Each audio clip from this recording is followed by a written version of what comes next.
Hai, Shalom kepada saudara-saudari yang terkasih yang sedang mengikuti online pada malam ini. Semoga kita semua diberikan berkat kemurahan dan perlindungan dari Tuhan kita. Amin. Syukur kepada Tuhan karena Roh Kudus terus berkarya dalam hidup kita masing-masing.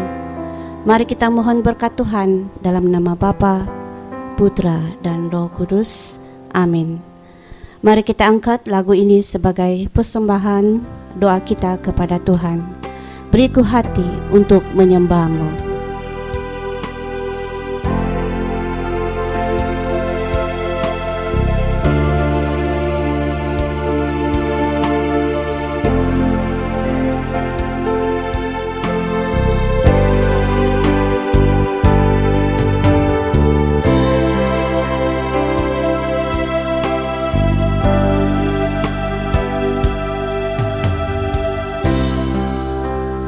Beriku hati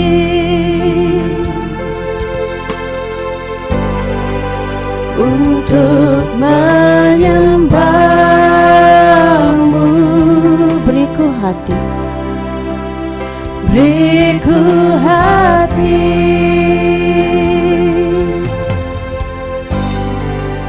untuk mengasihi.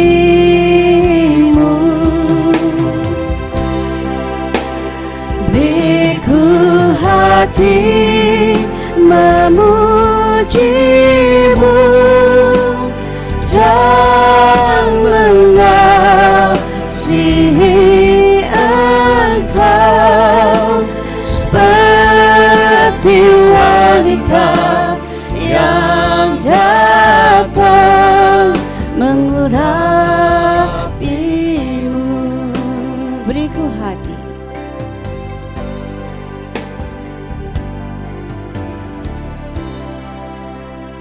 beriku hati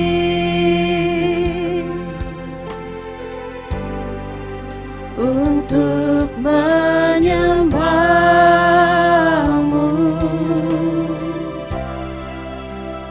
Beriku hati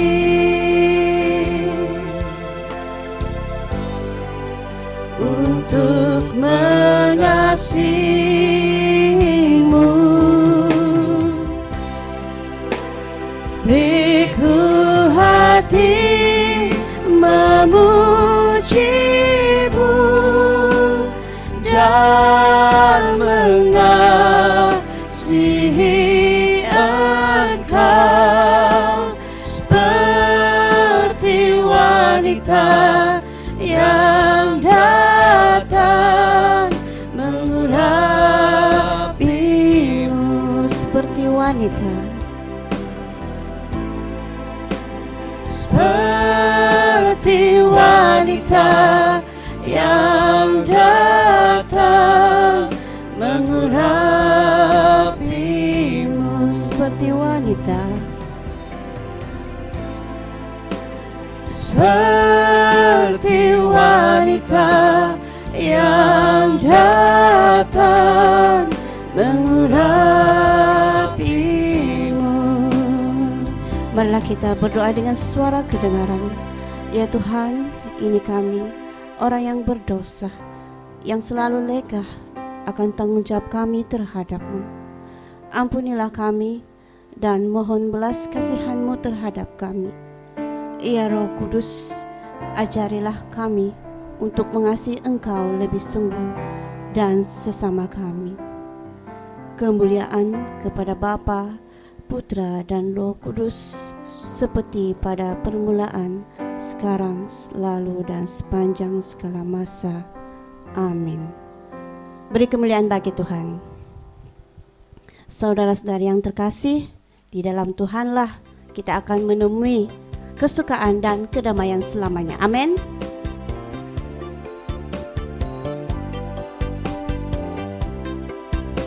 Mari kita nyanyi bersama-sama, Suka-suka-Mu Tuhan.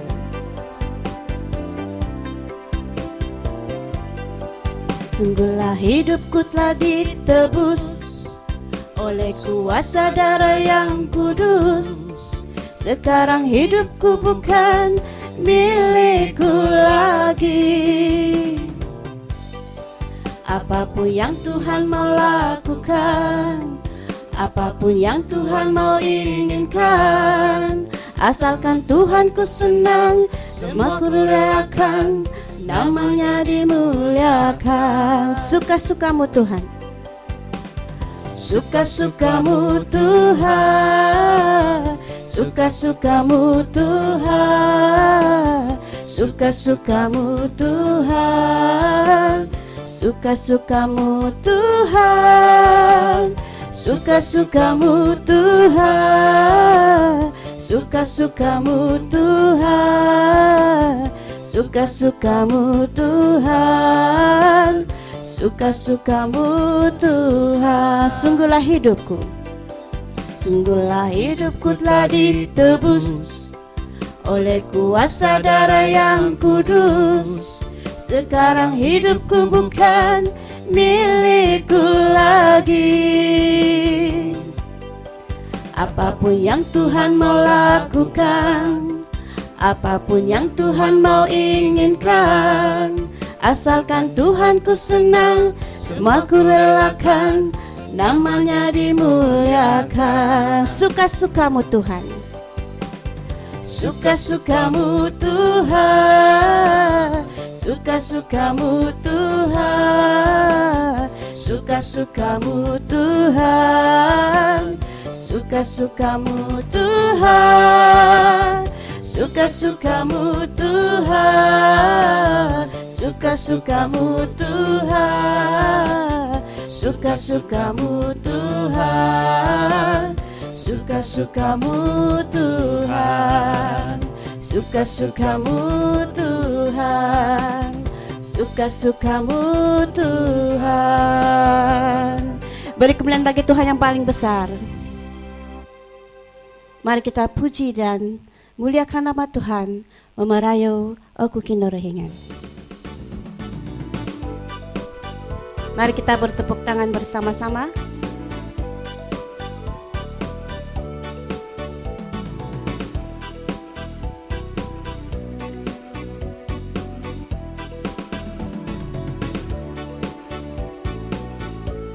Memerayu aku kinorohingan untuk tadau dopi timungan diti sumayau suminding, sumayau om suminding toko di Yesus. Noko intala di kosisyanadu ori katanu mina masidai royo hono ngararu kosikahan yahai kasari isua ko ikinawadai oi ngopus yahai tumanudika. Memarayo, memarayo aku kinorohingan untuk tadau dopi timungan diti sumayau suminding, sumayau om suminding toko di Yesus. Noko intalang ikosisyananu ori katanu mina masidai royo hono ngaradu konsikahan yahai kasari isuang ko ikinawadai oi ngopus yahai tumanudika oi ngopus ya hai tu manudikan Boingopus ya hai tu manudikan.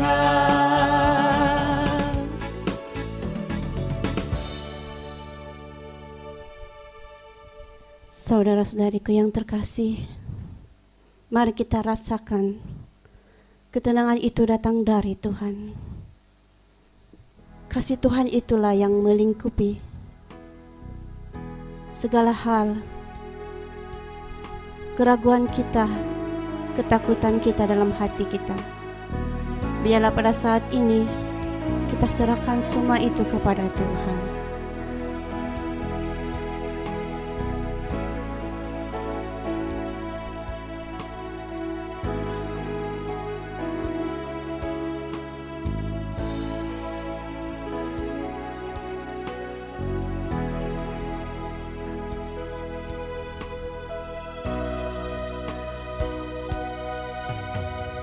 Hatiku tenang berada dekatmu, Kaulah jawaban hidupku. Hatiku tenang berada dekatmu, Kau yang pelihara hidupku. Pertolonganmu begitu ajaib, Kau telah memikat hatiku. Di saat aku tak sanggup lagi, di situ tanganmu bekerja.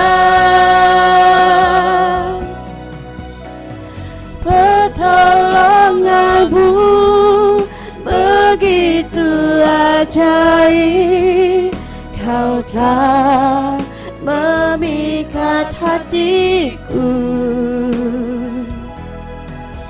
Kini mataku tertuju padamu, ku rasakan kasih-Mu Tuhan.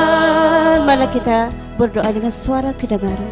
Ya Tuhan, Engkaulah Tuhan kami, Raja kami. Engkau yang berkuasa dalam hidup kami Tuhan. Karena Engkaulah memberikan kami ketenangan dalam hidup kami Tuhan. Ketika kami takut Tuhan, ketika kami dalam keraguan Tuhan, Engkaulah yang menunjukkan jalan yang benar Tuhan. Engkau setia dalam hidup kami Tuhan. Sungguh Tuhan, Engkaulah Raja kami, Engkaulah Tuhan kami, Allah Roh Kudus. Haleluya.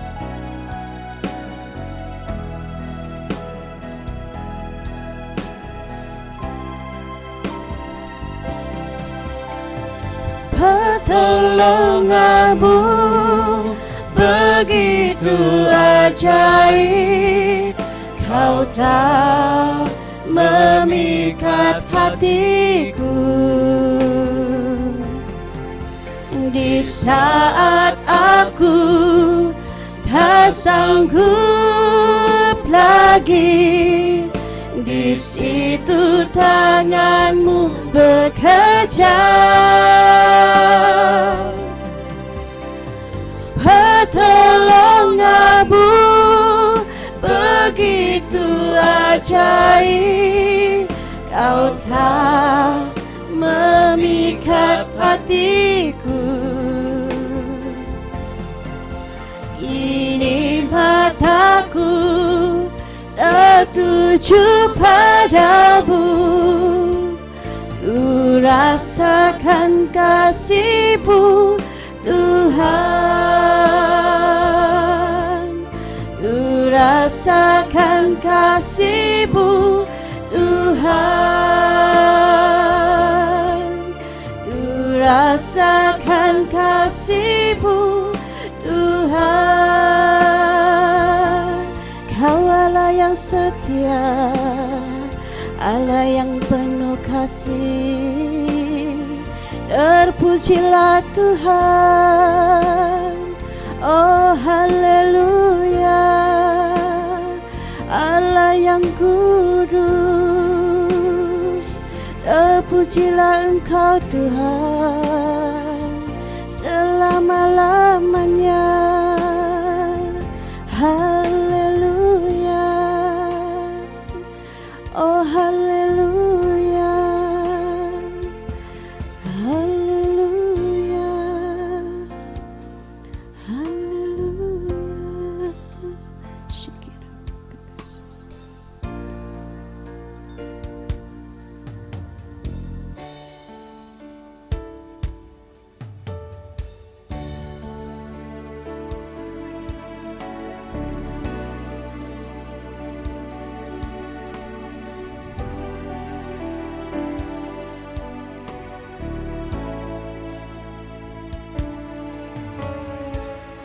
Bagaikan tanah kering yang merindukan air,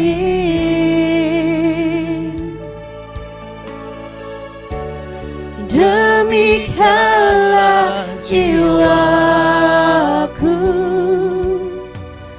haus akan Engkau. Ku rindu selalu hadirmu di hidupku,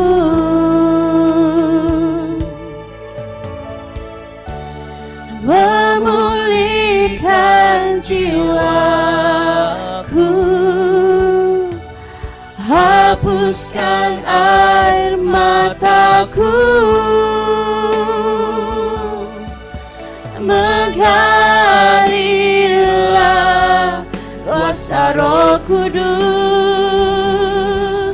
mengalirlah di tempat ini, mengalirlah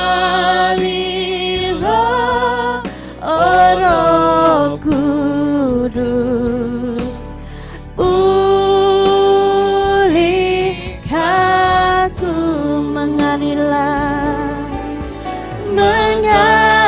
Mengalirlah kuasa Roh Kudus,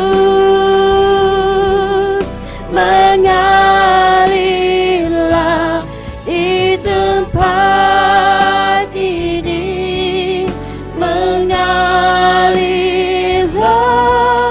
oh Roh Kudus.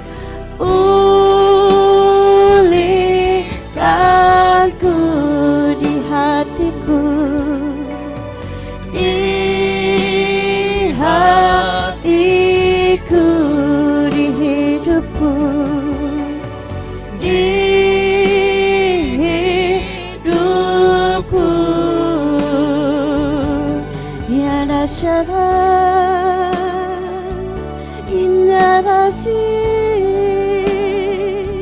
semana kasih, sabana kasih, samana rasa bara, simya kasih, sama kasih, sikera rara. Imiarasi,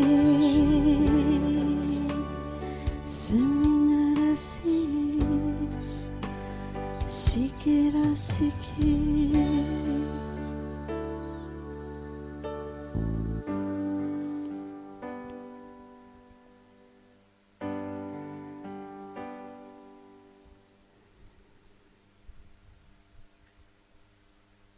Terima kasih Tuhan. Kami percaya Engkau mengurapi kami pada saat ini. Walau di mana kami pun berada ketika ini, Engkau mendengar pada setiap persoalan hidup kami, segala rintihan hidup kami pada saat ini Tuhan. Sembuhkanlah kami Tuhan, seturut kehendak-Mu, dan pulihkanlah jiwa kami. Biarlah firman-Mu itu yang membentuk pribadi kami agar selalu setia mengasihi-Mu Tuhan. Berkatilah juga anak-Mu yang akan menyampaikan firman-Mu dan seterusnya perkongsian. Pakailah seturut kehendak-Mu. Dan kami telah berdoa dalam nama Tuhan kami Yesus Kristus, Juru Selamat kami. Amin. Saudara-saudari yang terkasih, mari kita sama-sama saksikan dan mendengar perkongsian firman yang akan disampaikan oleh Brother Lius Yonolon sebentar lagi.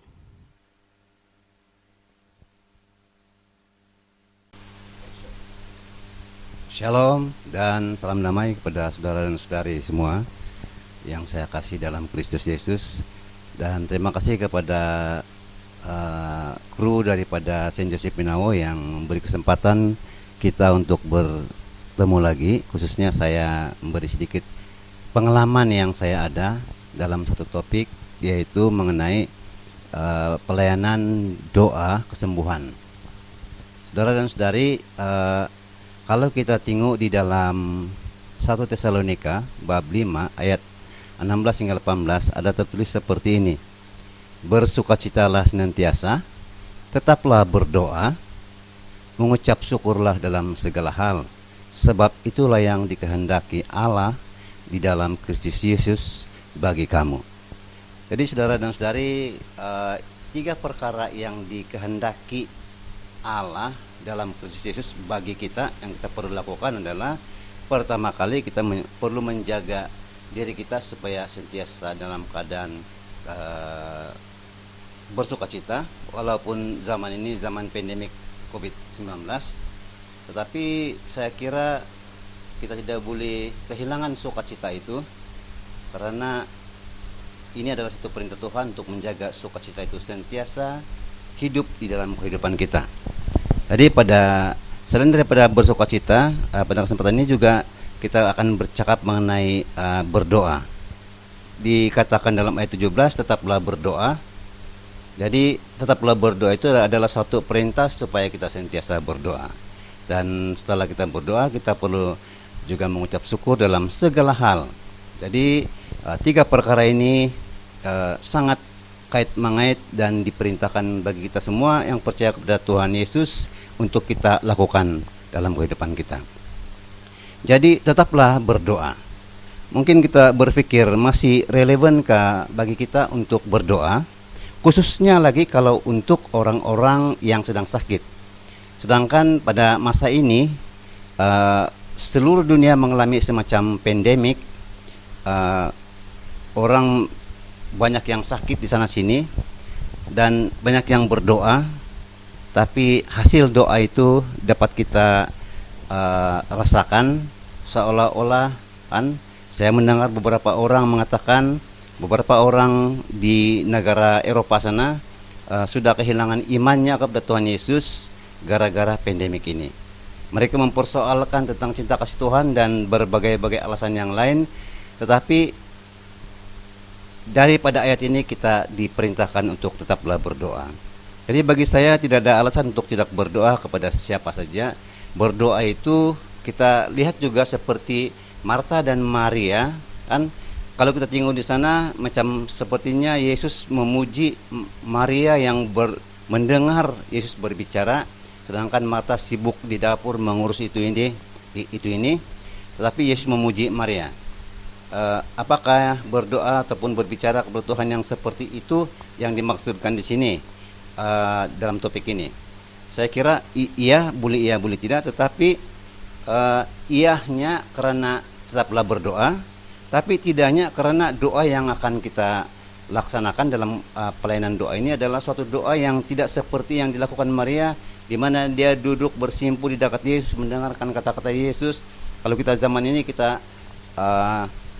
kita berdoa rosary dari pagi sampai malam sampai pagi lagi begitu. Tetapi yang saya maksudkan di sini, tetaplah berdoa di sini adalah salah satu bentuk doa di mana kita berdoa yang lebih cergas, yang lebih memerlukan suatu keberanian, suatu iman yang lebih tinggi, suatu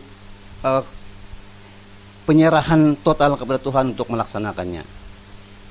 Saudara dan saudari, itulah sebabnya kita pada hari ini kalau ditanyakan masih relevankah kita berdoa, sedangkan penyakit ini seolah-olah tidak ada obatnya dan menakutkan satu dunia. Tapi bagi saya kita perlu tetap berdoa. Hasilnya kita serahkan kepada Tuhan. Dalam Yohanes bab 20 ayat 20, suatu ketika tertulis di sini, dan kalau saya baca begini, dan sesudah berkata demikian, ia menunjukkan tangannya dan lambungnya kepada mereka. Murid-murid itu bersukacita ketika mereka melihat Tuhan. Jadi apa yang saya mau tunjukkan di sini adalah Yesus sendiri yang adalah penyembuh itu tidak, bila dia walaupun dia penyembuh, tapi dia juga tidak terus sembuh kalau dia mengalami cedera di tangan karena paku, karena penganiayaan pada waktu itu terhadap dirinya. Dia pun tidak terus sembuh. Dia sempat menunjukkan tanda-tanda cedera itu, tanda-tanda kesengsaraannya itu kepada murid-muridnya setelah dia bangkit daripada kematian. Mungkin kita bertanya, kalau dia penyembuh, kenapa dia punya tangan?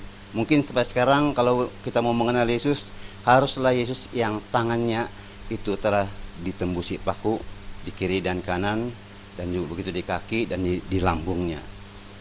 Seolah-olah tidak ada penyembuhan di sana. Itu bagi saya menunjukkan bahwa penyembuhan itu tidak semestinya sembuh secara jasmani. Kadang-kadang kalau kita tengok di sini, Yesus sendiri sangsaranya di jasmaninya telah dijadikannya sebagai suatu tanda. Jadi bila kita mau mendoakan orang ini, pertama sekali kita harus sadar kita perlu beritahu orang yang kita doakan supaya penyembuhan itu tidak seperti membersihkan piring yang kotor begitu. Dimana bila kita bersihkan semua kotoran hilang, atau kita menggunakan klorok ataupun kita menggunakan bahan kimia sehingga kuman pun tiada di sana. Kalau penyakit kita manusia tidak seperti itu. Pengalamannya Yesus sendiri tidak terus sembuh setelah dia bangkit daripada kematian. Tetapi yang penting di sini, dia telah mengalahkan kematian itu. Kematian telah dikalahkannya. Jadi itulah bagi saya suatu kesembuhan yang perlu kita kasih tahu kepada orang yang kita doakan, bahwa ada kesembuhan walaupun di jasmani kita masih ada sakit penyakit di sana sini. Oke, kita lihat apa yang akan saya sampaikan di sini tidaklah secara taktikal ataupun secara keseluruhan seperti orang-orang yang telah menyusun banyak dia punya susunan untuk dia pakai untuk melayani. Ini adalah yang saya sampaikan di sini adalah sekadar suatu pengalaman yang biasa kami lakukan dan yang saya rasa saya mau sharekan ataupun saya mau bagikan kepada kawan-kawan saya dalam pelayanan ini supaya mereka berani juga melakukannya. Tidak ada yang terlalu istimewa untuk melakukan doa penyembuhan ini. Kalau kita tengok, saya bagikan satu ada beberapa segmen saja untuk kita pergi berdoa. Pertama sekali ada bagian persiapan diri di sini. Di dalam persiapan diri ini yang kita perlu persiapkan adalah bila kita dipanggil untuk pergi mendoakan sesuatu kepada seseorang ataupun apa saja, khususnya doa penyembuhan, persiapan dia kalau yang saya dengar di mana-mana mereka katakan kita harus berpuasa, kita harus berdoa begitu begini panjang-panjang 3 hari, 3 malam, 9 hari, 10 hari dan sebagainya. Tapi bagi saya secara pribadi perkara yang terlampau ideal itu kadang-kadang tidak dapat saya lakukan. Apa yang bagi saya perlu adalah kita cek relasi kita dengan Tuhan. Apa hubungan kita dengan Tuhan? Apakah Tuhan itu masih Tuhan atau kita sudah yang menjadi Tuhan? Bagaimana hubungan itu? Jadi biasanya kalau pengalaman saya itu, bila saya mencek relasi saya dengan Tuhan dalam hal saya dipanggil mendoakan seorang, saya akan menemukan ada banyak kelemahan-kelemahan di dalam kehidupan saya. Misalnya saya terkasar berkata-kata dengan seorang, ataupun saya telah sakit hati melihat pergolakan politik ataupun pergolakan dunia ini, di mana saya baca di media massa begitu. Tapi bila saya mau pergi mendoakan, saya perlu pergi dan saya perlu siapkan diri saya, relasi saya dengan Tuhan adalah saya perlu menjadi seorang yang diperintahkan Tuhan untuk mendoakan seseorang. Walaupun yang menyuruh itu bukan pun Tuhan, mungkin orang saja biasa begitu. Tapi bagi saya, bila saya pergi, saya akan pergi dalam hubungan saya dengan Tuhan yang terbaik. Jadi hubungan dengan Tuhan yang terbaik itu, ya Allah, kalau mau berdoa, mau berpuasa, mau apa segala macam, silakan. Ada yang membaca Alkitab banyak-banyak, ada yang bertafakur, ada yang mati geni, orang bilang dia bersungguh-sungguh, tidak makan, tidak minum. Tapi bagi saya, relasi itu adalah hubungan bagaimana saya bercakap dengan Tuhan, saya kembalikan sukacita bersama dengan Tuhan, saya kembalikan hubungan berdoa dengan Tuhan, saya kembalikan yang diri saya seperti itu keadaannya. Itu adalah persiapan bagi saya. Jadi saya rasa semua kita pun boleh buat itu. Kadang-kadang kita dalam keadaan kelam kabut, kita disuruh mendoakan seseorang. Dan ada saya pernah jumpa kawan kita ini mengatakan, saya tidak mau pergi mendoakan dia saat ini, sebab saya tidak ada persiapan. Dan kalau saya satu orang tuh saya tanya, persiapan yang kau maksudkan ini yang macam mana? Saya tidak ada berpuasa, saya tidak. Bagi saya bagus itu kalau situasinya mengizinkan. Tapi kalau keadaannya memang tidak mengizinkan, satu saja kita berdiam diri, kita renung balik hubungan saya dengan Tuhan. Kita perlu posisikan Tuhan itu adalah yang mengarahkan saya hanya pekerja dia. Itu adalah relasi yang perlu kita pertimbangkan. Kemudian persiapan diri yang kedua adalah kita meminta petunjuk daripada Tuhan. Kalau sudah relasi kita baik dengan Tuhan, kemudian kita minta petunjuk ataupun minta karunia yang sesuai, supaya karunia itu diberikan kepada kita waktu kita melayani. Itu yang saya kira persiapan yang diri yang kedua. Kemudian yang ketiga, kita perlu mintalah maklumat sedikit sebanyak tentang orang itu, laki-laki kah, perempuan kah, umur dia macam mana. Kalau zaman pandemik ini, nah, dia sudah kena penyakit, apalagi selain daripada penyakit yang kita mau doakan, adakah dia sudah pakai mask dan sebagainya, kan? Jadi itu maklumat tentang orang itu, di mana dia tinggal, kan? Dan sebagainya. Itu maklumat awal, supaya kita pergi, kita tahu kemana kita pergi, apa tujuan dia. Oke? Dia mungkin orang yang menyuruh menjemput kita untuk mendoakan orang ini, mungkin dia sendiri pun tidak begitu pasti dengan keadaan orang itu. Dia hanya disuruh mencari seorang yang boleh mendoakan orang yang sakit itu. Kalau kita pergi, kita harus tahu sedikit sebanyak maklumat tentang orang itu. Itu saja persiapan. Kalau mau yang lain-lain itu silakan. Jadi persiapan diri sebagai saya untuk melayani ini pelayanan doa kesembuhan adalah relasi dengan Tuhan, kemudian minta petunjuk dan arahan daripada Tuhan, kemudian target dia orang itu siapa, bagaimana keadaannya. Oke. Kemudian setelah kita sampai di tempat orang itu, kita akan buat beberapa hal, yaitu kita perlu mengenal pasti situasi orang itu yang kita mau doakan, macam mana dia punya keadaan. Kita kalau saya selalu buat, saya akan periksa dia punya keadaan jasmani dia, bagaimana jiwani dia, kemudian bagaimana rohani dia. Contoh, misalnya kau sudah kena baptis,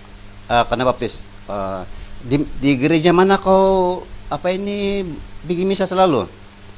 Saya macam dia tidak pasti dia berdoa, dia pergi misa ataupun dia berdoa macam mana. Kalau dia begitu, artinya dia punya masalah di alam roh dia, begitu. Kalau tubuhnya memang dia sudah sakit. Kalau katanya di tubuh, yang sakit di mana? Di perut, di mata, di kepala. Oke, itu jasmani dia. Pada dapat bergerak boleh, tapi susah begitu kan.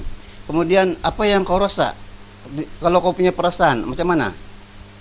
Saya benci ini dengan siapa, misalnya begitu. Ataupun apa yang kau pikirkan? Yang kalau saya tanya, yang selalu kau termimpi kadang-kadang yang macam mana kok? Selalu kau termimpi apa? Kira-kira lah begitu. Pertanyaan dia ringan, bersahabat begitu kan? Kalau dia bilang saya selalu mimpi begini, artinya tidurnya tidak tenang, artinya di jiwa dia, dalam bagian pikiran dia tidak sehat juga, dan itu menjadi sumber penyakit. Kemudian kita boleh juga tanya berapa anak. Kalau misalnya kita mau tanya dia punya keinginan dia yang tercapai kah, yang tidak tercapai kan? Kalau dia bilang saya sebenarnya dulu mau jadi guru, tapi tidak jadi sebab saya gagal BM, misalnya begitu. Mungkin dari sana dia punya sumber penyakit. Jadi tidak daripada setan saja, tapi kadang-kadang daripada jiwa dia ada masalah, tidak sinkron antara pikiran, perasaan dan keinginannya, ataupun dari daripada roh dia tidak datang kepada Tuhan dalam ibadat ataupun berdoa dengan teratur. Kemudian secara jasmani pula, mungkin dia ini kuat minum kah, kuat makan makanan tertentu, terlampau tidak seimbang makanannya, sehingga itu yang membuat dia sakit. Dan kalau biasanya yang orang tahu ini, dia akan cakap di badan dia sakit. Biasanya sakit di bagian perut, ulu hati, di sini tembus ke di sini kan. Kita akan tanya sejak bila itu, tanya begitu. Bila lagi itu, kalau dia bilang 5 tahun sudah kan. Kita perlu tanya dia, sudahkah dia datang ke jumpa dokter kan? Adakah dia jumpa yang selain dokter, misalnya makan obat herba ataupun adakah dia jumpa dukun? Kira-kira begitu. Kemudian penyakit ini yang paling teruk tahun bila? Kalau dia bilang 3 tahun yang lalu lagi sakit, tapi yang paling teruk setakat ini bila? Kan? Kalau makin hari makin teruk, artinya ini dia punya penyakit di bagian akhir sudah. Tapi kalau dulu semula-mula karena teruk, tapi dia masih bertahan sampai sekarang, artinya penyakitnya ini orang bilang dia rata sebegitu, ataupun dia laten saja, dan mungkin juga akan berakhir sekejap lagi. Kan? Kemudian kita bertanya juga, pastikan kita punya perbualan dengan dia, kita pastikan dia menjadi supaya timbul harapan. Kita mau tahu yang itu, dia ini berharap ada kesembuhan kah tiada kan? Jadi kalau kita sudah dengar pertanyaan-pertanyaan seperti itu, kita sudah kenal pasti situasi orang ini, barulah kita mulai berdoa untuk dia. Jadi setelah kita mengenal pasti situasi dan kondisi orang yang didoakan, baru kita masuk kepada arah untuk mendoakan dia. Tetapi juga sebelum kita berdoa, kita bawa dia kepada kita arahkan orang ini kepada janji-janji Tuhan ataupun kepada firman Tuhan yang ada di Alkitab. Ada banyak itu, ratusan, tetapi kita ambil beberapa saja kan? Yang saya sampaikan saat ini adalah bila kita pergi mendoakan seorang yang sakit itu, di mana orang itu yang kita doakan, dan kita pergi satu orang ataupun dengan berdoa saja, bukan dalam bentuk tim. Jadi kita mau melayani dalam keadaan kita sendiri atau berdoa saja. Biasanya berdoalah. Jadi persiapan dia adalah seperti yang saya sampaikan sekarang ini. Kalau dalam tim dia ada perbincangan yang lebih terperinci. Oke, jadi kita perlu arahkan orang itu kepada janji Tuhan. Misalnya kita sudah sentiasa ataupun sebagai orang yang mendoakan orang yang ada sakit penyakit ini, janji Tuhan itu perlu kita cepat kita boleh dapat maklumat. Di Alkitab sudah ditanda ataupun kita ada kad-kad yang tertentu, kita kasih napak kad itu ataupun kita bercerita. Misalnya dalam Yeremia 33 ayat 6 kan, di situ ditulis sesungguhnya aku akan mendatangkan kepada mereka kesehatan dan kesembuhan, dan aku akan menyembuhkan mereka dan menyingkapkan kepada mereka kesejahteraan dan keamanan yang berlimpah-limpah. Jadi kata-kata seperti ini adalah kata-kata yang daripada Tuhan. Aku di sana adalah huruf besar dia itu. Jadi itu menunjukkan Tuhan yang bercakap ini. Aku akan memberi kesembuhan. Jadi ini adalah satu janji. Apa yang kita mau sampaikan nih kenapa kita mau sampaikan kepada orang yang kita doakan kata-kata seperti ini supaya mungkin tadi dia tiada harapan lagi untuk disembuhkan, dia mungkin sudah putus asa, tapi sekurang-kurangnya walaupun dia sudah putus asa, dia masih mempunyai satu harapan bahwa pernah Tuhan cakap begitu. Satu titik saja itu akan mempunyai pengaruh yang sangat besar. Ataupun kita kasih dia Yeremia bab 17 ayat 14 kan.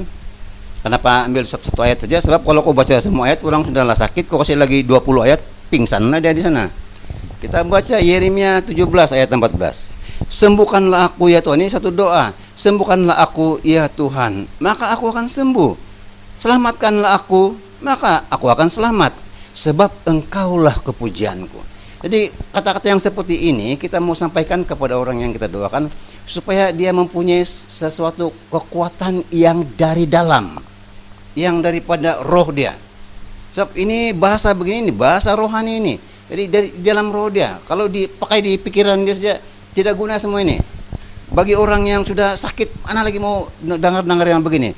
Tapi kalau kita dapat kasih bawa dia ataupun kita doakan dia, masukkan benda-benda seperti ayat-ayat seperti ini dalam akal dia, dalam roh dia, saya rasa dia akan mempunyai kekuatan yang tanpa dia sadar. Ada kekuatan yang lebih besar daripada sekadar minta didoakan biasa-biasa saja. Kemudian yang seterusnya, Kisah Para Rasul bab 19 ayat 12. Di situ ada tertulis, bahkan orang membawa sapu tangan atau kain yang pernah dipakai oleh Paulus dan meletakkannya atas orang-orang sakit, maka lenyaplah penyakit mereka dan keluarlah roh-roh jahat. Jadi kalau saya sudah sampai ke ayat ini kepada seseorang, saya sudah ada satu di dalam hati saya, ada satu yang bercakap, mungkin dia ada jimat-jimat atau dia ada pegangan-pegangan, ataupun dia ada salah pemikiran tentang benda-benda, barang-barang kudus. Misalnya ada orang ini saya pernah doakan, saya pernah datang mendoakan dia, dia sentiasa pakai dia punya rosary, malah banyaklah yang alat barang-barang di barang kudus yang dia lekatkan di badan dia di sana sini.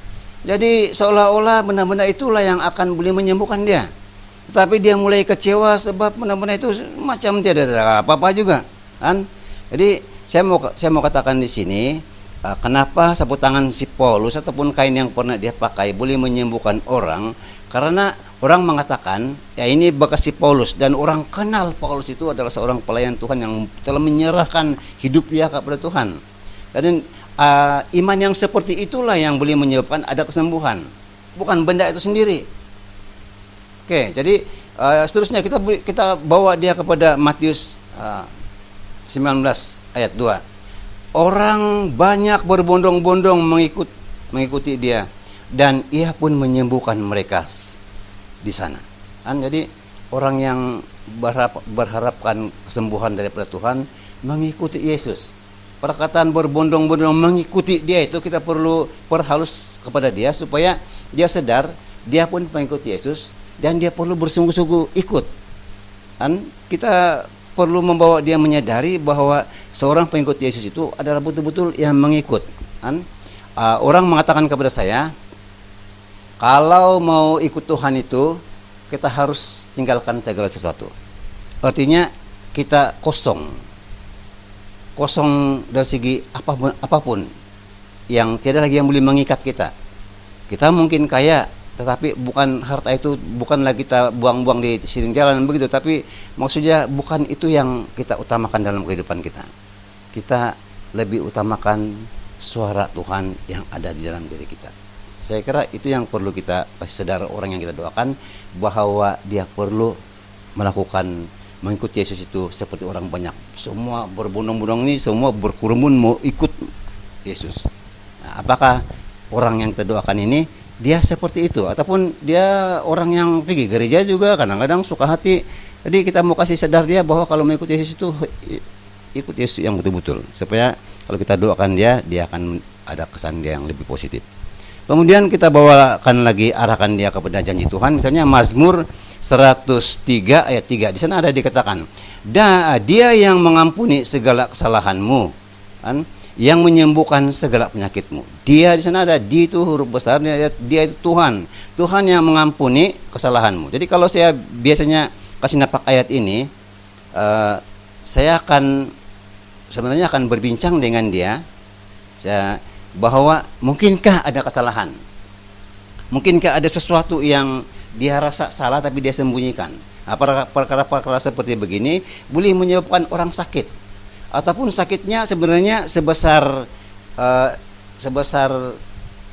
ujung jari saja, tetapi dia rasa penyakitnya itu seperti satu rumah begitu. Memang ada penyakit, tetapi dia rasa lebih besar penyakit itu. Karena apa? Karena ada sesuatu yang dia sembunyikan.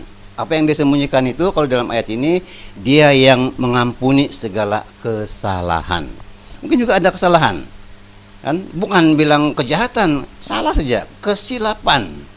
Jadi yang itu kalau disembunyikan, dia bertahun-tahun dia membawa penyakit. Kalau dia sadar itu, dia longgar sudah napasnya. Penyerapan oksigen pun semakin bagus sudah ke dalam dirinya. Proses penyembuhan pun sudah mulai terjadi. Kita bawa lagi dia kepada firman Tuhan. Misalnya kita ambillah dalam Mazmur 147 ayat 3. Ia menyembuhkan orang-orang yang patah hati dan membalut luka-luka mereka. Jadi Tuhan ini menyembuhkan juga orang yang patah hati. Dan kalau membalut luka-luka mereka itu, dia daripada hati yang patah, dia menyembuhkan juga bagian jasmani yang luka, yang sakit. Ada orang yang sakit jasmani, tetapi dia punya sumber penyakit adalah hati yang patah hati, kecewa dan sebagainya. Jadi kalau kita sempat berbicara kepada orang itu bahwa ini adalah firman Tuhan, kita perlu mengarah ke sana untuk didoakan, saya kira dia akan rasa lebih lega, kan? Jadi kalau misalnya di zaman dulu kita mungkin ada yang pernah dibawa ke Bomo. Kalau saya ini pernah. Bila Bomo itu sebelum dia praktik membuat dia punya kebomohan ya, dia akan tanya begini. Saya hari itu dia akan cakap begini. Hari itu saya di kampung ini saya begini, terus orang itu sembuh. Hari itu dia begini. Jadi dia kasih semacam menguatkan hati, membesarkan harapan begitu. Tapi kalau Bomo dia kasih tahu dia yang punya kuasa. Kalau kita tidak. Kalau saya tidak bilang, dulu saya sana saya doa 8 hari sudah tidak boleh bangun, sekali saya doa tuh harus lompat-lompat. Tidak mau yang macam itu. Tapi kita mau kasih menggunakan firman Tuhan pendekatannya, supaya bila dia tersedar pun dia tersedarkan oleh firman Tuhan. Jadi dia akan mencari-cari di firman Tuhan yang seterusnya. Kalau kita kasih dia kesaksian kita sendiri, nanti dia akan tercari-cari kita. Nanti kita akan menjadi terkenal. Dulu saya mau mati sudah, si Lius datang, dia doa saya terus saya sembuh. Kira-kira begitu. Itu kita tidak mau. Jadi saya dan kawan-kawan saya selalu kasih tahu bahwa kalau pergi mendoakan itu, arahkan orang kepada janji Tuhan sendiri. Oke? Kemudian bila kita mau berdoa, setelah itu kita akan berdoa. Setelah kita mendengar case-case dalam perbincangan tadi, ada firman Tuhan kita kasih baca dia kan, akhirnya kita bawa dia berdoa kan? Bila kita mula bawa dia berdoa ini, kita kasih pesan dia, saya akan mula doa. Nanti bila saya sudah mula berdoa, ada masa saya suruh kau yang berdoa kan? Kita kasih tahu dia sebelum kita mula doa. Kalau dia bilang apa yang saya mau doa, saya dengar tadi, kita jawab begini, saya dengar tadi kau ada pergi di dukun. Itu. Jadi itu dukun itu saya minta kau sendiri yang berdoa, putuskan hubungan kau dengan benar-benar begitu. Kau bilang kau keturunan apa, kau ada jimat, biar dia sendiri ada mengatakan. Dia perlu mengatakan saya sendiri, saya memutuskan hubungan saya dengan ini, dengan kuasa-kuasa ini. Dia perlu cakap sendiri. Dan kalau dia dendam, dia marah, dia perlu cakap dengan kata-katanya sendiri. Katakan, kasih tahu dia nanti bila suruh kau berdoa, kau kasih tahu Tuhan yang kau sebenarnya marah. Kan saya marah dengan bapak saya, ataupun saya marah dengan angsa dorang saya yang gigit saya macam-macam lah. Ada yang membuat dia tertekan atau terikat dalam diri dia. Kemudian kita mulai berdoa, kemudian kita memuliakan Tuhan seperti biasalah. Saya kira berdoa kita sudah tahu ini. Kemudian kita suruh dia bercakap sendiri. Biar dia bercakap. Jadi kita akan bersabar di sini. Bila dia sudah berdoa kan kalau yang sudah biasa berdoa oke lah. Tapi ada ini orang dia tidak biasa berdoa. Bila dia tidak biasa berdoa, dia pun mencari-cari ayat sambil. Tapi biasanya orang ini kalau dia sudah mendengar firman Tuhan, dia sendiri sudah membaca sedikit-sedikit firman Tuhan, nanti dia akan mudah, hati dia menjadi lembut dan dia akan mudah terharu.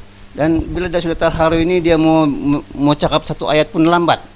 Saya Tuhan, putar-putar. Kita bimbing lagi dia supaya dia, kalau ada yang kau marah, kasih keluar lah itu sekarang ini, minta ampun kepada Tuhan, bukan kepada saya, silakan gitu. Kalau tadi sebelum itu dia bilang dia ada jimat-jimat, katakan saya mau putuskan dengan jimat-jimat. Kita kena sabar yang di sana, kan? Kemudian kita teruskan berdoa kesembuhan.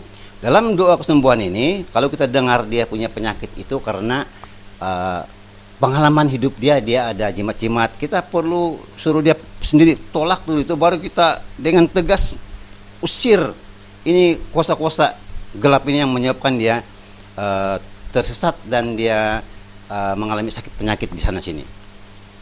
Jangan datang terus mendoa menengking. Kalau orang ini gastrik, apa yang kau mau tengking di gastrik dia?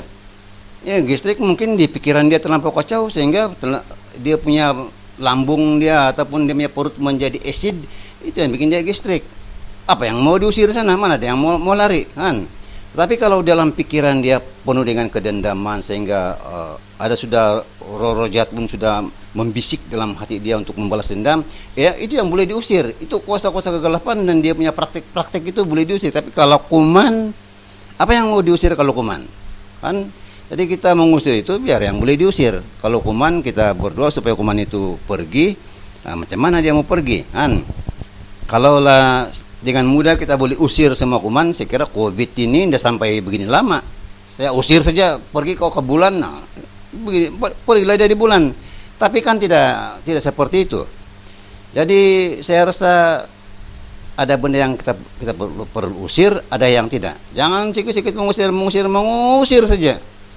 Nanti yang diusir mentua dia pula kita terusir kalau kita suka betul mengusir. Kalau dia bilang saya marah mentua saya, takkan kau usir mentua? Ataupun dia punya anjing atau angsa jiran dia, kan? Itu sembelih saja kalau yang ternakan itu. Tapi maksudnya di sini, bila kita mendoakan doa perintah itu, kita perintahkan benda yang boleh diperintahkan. Misalnya kuasa-kuasa kegelapan itu, otoriti dalam nama Yesus, itu boleh kita perintahkan. Kemudian sakit penyakit kalau di dalam badan yang kita doakan, kita perintahkan, dia punya otot boleh diperintahkan, kan begitu. Kalau kuman kita doakan minta Tuhan secara ajaib boleh hilangkan kuman itu tanpalah diteriak-teriak yang itu, kan? Nah, kita kasih tahu sedialah orang tuh, nanti saya akan sedikit menengking kalau saya ada gerakan begitu, kan? Kemudian kita teruskan doa kesembuhan dengan perintah, kemudian bernada penyerahan diri. Dalam doa kita itu nanti kita tidak saja doa perintah, tapi kita ada semacam doa penyerahan, doa minta ampun begitu kepada Tuhan. Dan kita akhiri dengan ucapan syukur.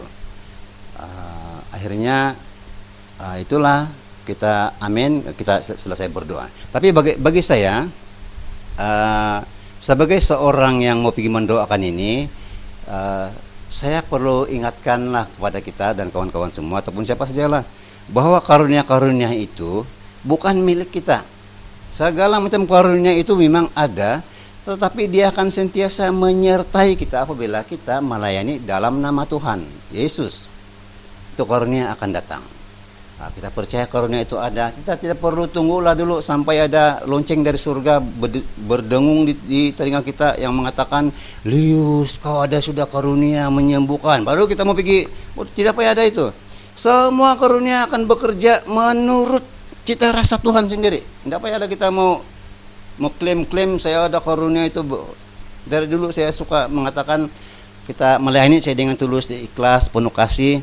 Kita percaya itu karunia kesembuhan akan menyertai. Jadi saudara dan saudari, saya tidak perlu berpanjang lebar di sini. Itu sedikit sebanyak saya punya pengalaman untuk pergi mendoakan seorang, di mana kita harus ada komunikasi yang lancar dengan orang itu. kita harus berada, walaupun dia sudah lama tidak pergi ke gereja, dia ada banyak jimat, tapi kita perlu mempunyai kesan kepada dia bahwa kita tidak ada menghakimi dia. Kita punya muka, kita kena kontrol urat-urat muka kita serahkan kepada Tuhan, supaya kita tidak ada rasa menghakimi orang ini. Kan ada saya pernah nampak orang nih, mungkin bukan dia menghakimi, tapi cara dia bercakap begitu. Itulah kalau yang begitu itu memang roh jahat lah, itu ada kata-kata begini, saya rasa bukan sesuatu yang baik. Dan jadi kita kena komunikasi yang lancar, yang baik, saling merendah hati, saling memerlukan, dan kita perlu saling mendoakan. Jadi kalau ditanya masih relevankah kita berdoa kesembuhan sedangkan ada banyak penyakit yang tidak dapat disembuhkan, saya kira kita doakan bukan saja karena penyakit itu, tetapi apabila kita mempunyai hubungan dengan Tuhan, kan, yang badan kembali kepada tanah, yang roh kembali kepada Tuhan. Jadi milik kita apa? Kita punya milik adalah pikiran kita, perasaan kita, dan keinginan kita. Ketiga inilah milik kita. Di mana kita mau taruh itu? Kalau kita arahkan kepada dunia ini, kita akan menjadi dunia ini. Kalau kita arahkan kepada Tuhan dengan sederhana, kan, kalau saya itu suka yang sederhana, berpikirnya itu berpikiran yang percaya, tidak perlu macam ada gerakan-gerakan tertentu. Saya percaya saja bahwa saya melayani ini untuk kemuliaan Tuhan. Kira-kira begitulah. Jadi saudara-saudari, saya kira sampai di sini dulu sedikit perkongsian daripada saya, pengalaman dalam pelayanan doa kesembuhan ini. Masih berlaku sampai saat ini. Sebagai satu kesaksian lah, satu ketika saya kerja di satu daerah jauh, dan tiba-tiba saya tidak tahu, saya tidak kenal orang ini, tidak tahu juga macam mana dia kenal saya, tapi dia telah telepon saya yang dia punya anak sakit. Jadi kami bercakap di telepon saja ini, dengan telepon di tempat itu yang dia punya line tidak begitu bagus, kadang-kadang pandai putus, pandai datang balik begitu. Jadi saya bilang oke, kasih saya masa 3 menit dari sekarang, saya berdoa dulu, nanti kita sambung lagi kita punya perbincangan. Kemudian saya betul-betul berdoa, sedangkan saya berada di pejabat waktu itu. Saya berdoa dan dia kasih tahu anak dia rupanya panas, tidak pandai turun, dia punya demam. Saya tanya sejak bila? Sejak yang kemarin-kemarin beginilah, tapi yang kemarin tidak sepanas sekali ini. Sekarang ini dia punya mata pun mau terbalik, tidak begitu. Begitu dia semua menjadi putih. Dia tidak tahu apa mau buat, dia bilang. Saya bilang, kamu pandai minum kah? Saya bilang kan, pandai, dia bilang. Bila terakhir minum di rumah kamu itu? Saya bilang kan, lama sudah kamu tidak minum sini, soalnya saya di rumah mentua. Begitu. Jadi saya mau tahu itu, sama dia mabuk atau tidak? Saya tanya dia begitu. Dan akhirnya dia kasih tahu anak dia begini, dan di telepon itu aneh bin ajaib, itu lain yang selalu putus-putus menjadi lancar. Saya berdoa supaya demam hilang. Kalau demam ini disebabkan oleh kuasa-kuasa yang mau menuntut anak ini, saya usir itu yang saya usir itu roh-roh yang menyebabkan panas. Dan amin. Kemudian beberapa menit kemudian dia telepon saya balik, dia punya anak, oke sudah. Kan? Saya bilang kalau begitu kamu selepas ini kamu bawa dia pergi di hospital lagi kembali dan minta dokter cek yang selanjutnya. Tetapi itu kesan doa serta merta dalam beberapa menit saja panas yang begitu mata pun sudah putih boleh pulih dengan cepatnya. Ada beberapa case saya begitu, dan itulah bagi saya mendoakan orang yang sakit masih relevan. Puji Tuhan.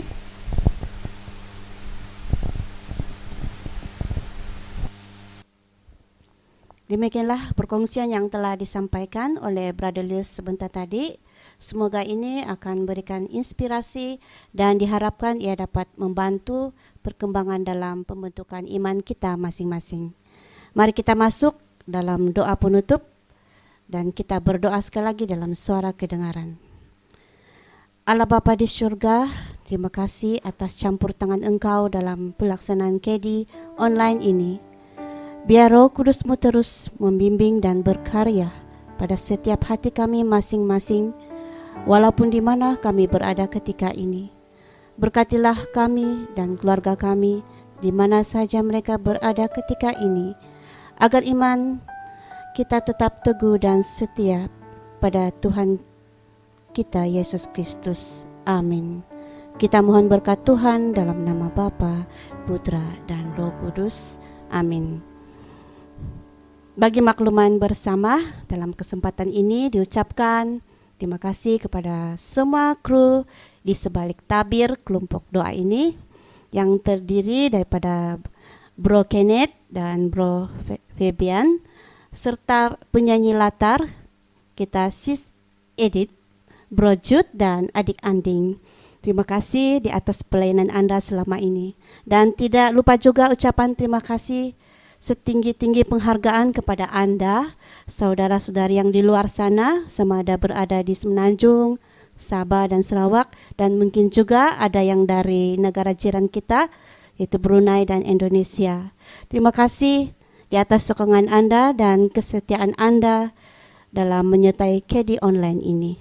Seterusnya mohon Anda terus share dan klik subscribe di bawah ini untuk berbagi kasih kepada saudara-saudari yang lain untuk mendapatkan info terkini. Anda juga boleh mengikuti rekaman KD sebelum ini pada bila-bila masa saja.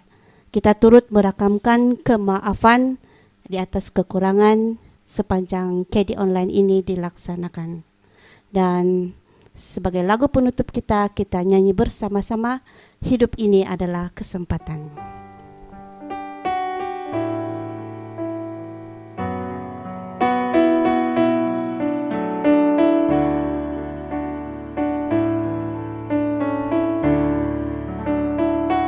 Sudah jadi berkat. Terima kasih dan jumpa lagi minggu depan.